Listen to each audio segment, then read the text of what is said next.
को जब कभी को आपको पुराण मिलेंगे ना, तब ये गाता खुल खुल के आएगी। ऐसे ही वामन पुराण में ते सर्वे धृत्वापन्नः शुद्धमः भूतश्च गोकुले हरिः संप्राप्य कामेन ततो मुक्ता भवार्णवा। हे राजा परीक्षित, विष्णु पुराण में भी दिया है कि वेद की जो 16,000 ऋचाएं हैं, 108 जो ऋचाएं हैं वो भी गोपियां ही बन के आई थी और उन्होंने भगवान का दिव्य रास में आके दर्शन का लाभ प्राप्त किया है। शोभी कैशोर कवया मानयन मधुसूदन, विष्णु पुराण में दिया है। रेमोताभिषेयात्माक्ष पाशुधा विपिताहित, अनन्य प्रमाणित करके राजा परीक्षित को भगवान ने आज समझाया। बोले ये पिपासा यानी प्रेम की प्यासी है। कौन? गोपियां। भरतो शुश्रूषणाम स्त्रीणाम परोधर मुषया यमायता। एक गोपी तो अपने बालक को दूध पिला रही थी, बुआ बालक ये छोड़ के चली आई ठाकुर जी के पास।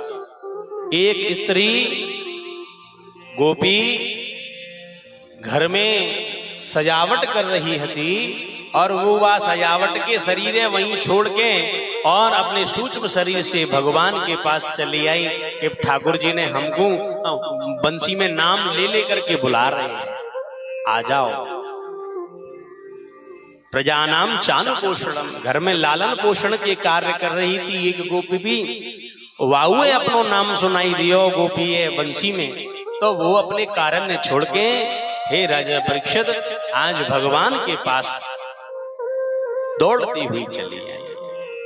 और एक गोपी तो अपने पति देव के पैर दबा रही थी, प्रियताम ततो ग्रहात्, और वायु सेवा में अपने उस शरीर को वहीं छोड़ दिया और मन से अपने सूक्ष्म शरीर को लेकर के आज वो गोपी ठाकुर जी के नजदीक पहुंची है। प्रेमी का व्यवहार टेढ़ा होता है और प्रेमी की पिपासा बड़ी टेढ़ी होती है। जो इस दौर से गुजरता है वही पहचान पाता है। क्यों? क्योंकि ये कोई व्यक्त करने की वार्तालाप नहीं। आज जब प्रेम का समुद्र सभी का लहर लेने लगा, हिलोरें उठने लगी, तो आज बड़े समुद्र से मिलने के लिए वो लहरें एकत्रित हुई हैं प्रेम के सागर। जब सभी एकत्रित हुई ठाकुर जी के समक्ष, तो सबने प्रणय गीत गाया। मयिवो विभोर्हतिम भवान गदितुम नृशंस। प्रणय यानी वंदन। बोले प्रभु आप जब भी बुलाते हो फिर हमें लौटा देते हो। एक बार आपने पहले वंशी को निनाद कियो, तब हमको दर्शन इतनो ना दियो, अब आपने फिर कियो है। भक्ता भजस्व दुर्वग्रहमात् जास्मान। महाराज ऐसा कोई हमसे दुराग्रह हो गया क्या? हमसे कोई गलत पूजा हो गई क्या, जिसकी वजह से आप हमें अपने प्रेम में इतना दर्शन नहीं देते हो? देवो यथा आदि पुरुषो भजते मुमुक्षुन्, यानी जो आपके दर्शन करने के लिए, मोक्ष प्राप्ति करने के लिए आप उन सब संतों को जो तपस्या करते हैं उनको दर्शन देते हो। देवो यथा आदि पुरुषो, आदि पुरुष भगवान के दर्शन करने के लिए, क्या वो दर्शन हमको नहीं होगा? आज प्रणय गीत के माध्यम से कुर्वन्ति हेतुहि रतिम कुशलास्व आत्मनः, आपकी बंसी का निनाद और हम स्वः अपनी आत्माओं से आई हुई है। आत्माओं ने जब हमसे कहा कि आपको अब चलना चाहिए, तो गोपियों का भाव बड़ा सुंदर भाव है, क्योंकि ये रास पंचाध्यायी है। इसके लिए तो कम अन्न खा के बैठना पड़ता है समझने के लिए। जब रास पंचाध्यायी पर बोलने का जब मौका मिलता है ना, तो बड़े बड़े विद्वान इकट्ठे होते हैं। इसके लिए भागवत जी के मात्र 5 अध्याय हैं जो अभी आप जिसको श्रवण कर रहे हैं, और ये भागवत जी के 5 प्राण हैं। क्या है?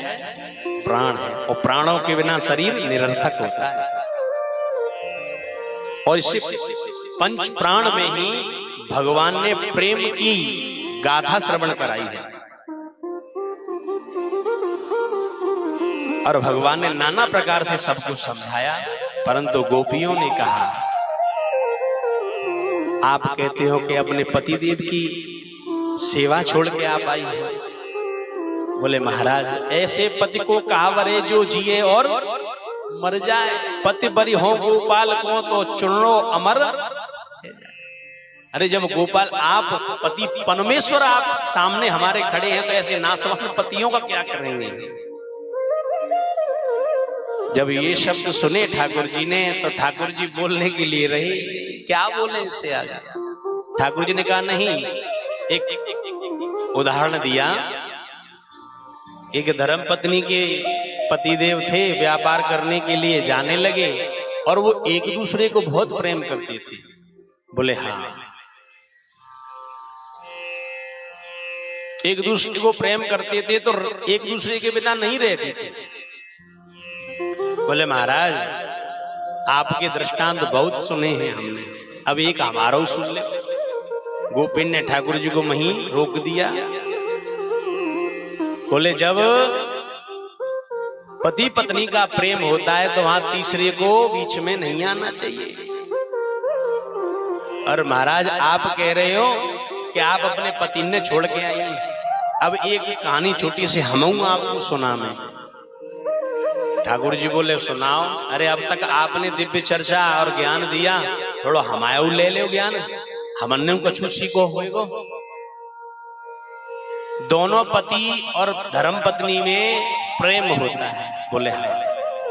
एक पत्नी का पति व्यापार करता था और नई नई वाको व्याव है। अब बिजनेस करने के लिए जाने लगा तो धर्म पत्नी ने उनका हाथ पकड़ के बोले मैं कैसे जीऊंगी, तुम कब तक लौटेंगे। तब पतिदेव ने कहा कि मैं बहुत जल्द वापस आएंगे और जब जब मेरी तुमको याद आए तो इस फोटो को देख लिया कर, और फोटो को देख करके भोजन प्रसादी बना के भोग लगा के सेवा करके पाल लिया करना। बोली गोपी, बात मान ली। 15 दिन की कह के उनके पति देवता लाला बोले हाँ सखी सुन रहे हो ना। सुन रहा हूं कहो, तुम तो बतलाओ। 15 दिन की कह के वाके पतिदेव वहां से चले गए व्यापार करने के टाइम, और वाने सोची कि मैं एक एक दिन कैसे गिनूंगी, तो वाने दीवाल पे 15 खड़िया से धार बना ली। अब जैसे एक दिन पूरा होता उसमें से एक को कट कर देती, दूसरा होता दूसरे को कर देती। ऐसे ही जब उसके 14 दिन व्यतीत हो गए, 15वां दिन आ गया। अब उसको बड़ी उचंग, बड़ी चाह कि आज मेरे पति घर आएंगे, क्योंकि आज का एक ही दिन तो रह गया, अगले दिन आ जाएंगे।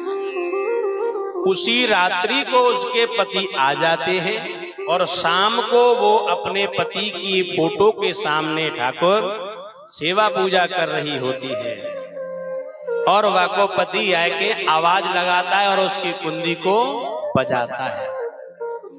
अब यूं बताओ, अब वह धर्म पत्नी है, कावा फोटो की पूजा करनी चाहिए या द्वार खोलना चाहिए। ठाकुर जी ने कहा तुम तो वास्तव में ब्रज की गोपी भोरी रही। अरे जब असली तुम्हारो पति आएगो तो वह कागज के छोड़ दो और असली को गेट खोल के वह की पूजा करो। तो महाराज यही है तो हम समझा रहे हैं, आप हमारी बातें क्यों ना समझें।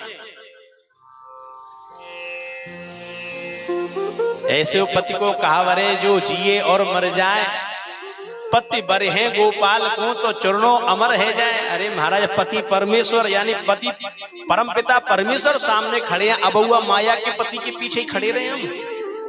ठाकुर जी मौन खड़े हो गए। तो गोपियों आप क्या चाहती हो? बोले चाहती हम तो आपकी सेवा में आई हैं, अब आपसे हास्य परिहास्य करेंगे। अंतर्हिते भगवती सहसई व्रजांगना अतप्यस्तक्षाणाकारण्य यूतमपबो। अंतर यानी मन की बातों को, आज भावों को ठाकुर जी समझ गए। ठाकुर जी ने कि एक ही सबसे है और सबके पास एक एक है, एक ही सब है और सबके पास एक। बात वही है, बस समझने का फिर। जब लाड़ लड़ाने लगी तो ठाकुर जी राधा रानी के साथ बैठ करके प्रेम की भाषा से वार्तालाप करने लगे। तो राधे जी को ऐसो लगो कि ठाकुर जी सिर्फ मेरे ही साथ प्रेम की भाषा से आनंद ले रहे हैं रास का। अनन्य गोपियों को ऐसा लगा कि हम ही ठाकुर जी के साथ आनंद ले रहे हैं। आज ठाकुर जी और राधा रानी कुछ समय के लिए गोपियों के बीच से अंतर ध्यान। श्री राधे जी को लगा चलते चलते थक गई, ठाकुर जी को लगा कि इनको आराम की जरूरत है। तो राधे जी ने कहा, बोले हे प्रभु मुझसे चला नहीं जाता। अब वो जो गोपियां पीछे छोड़ दी तो ब्रह्म जहां होगा वहीं माया रही। मायापति चला तो माया साथ आई। तो वहां से ठाकुर जी को जिन जिन को दर्शन हो रहे थे वो दर्शन एक साथ बंद। अब सब गोपियां बड़ी घबराने लगी, बोले ऐसा कैसे हो गया। एव मुक्त प्रिया माया स्कंदा आरोही। अब राधा रानी को इन्होंने कंधे पे रख के ले जाने के लिए सोचने लगी। तो राधे जी से कहा कि आप मेरे कंधे पर बैठिए। किस पर। एव मुक्त प्रियामाह स्कंदा आरुही हताम। आरुही यानी विराजमान हो जाइए, आरूढ़ हो जाइए, बैठ जाइए कंधों पर। वहीं राधा रानी के मन में अहंकार आ गया। जैसे ही पांव उठा के राधा रानी बैठ गई को वहीं ठाकुर जी अंदर ध्यान हो गए। आज राधा रानी ऊपर से धड़ाम से जमीन पे गई।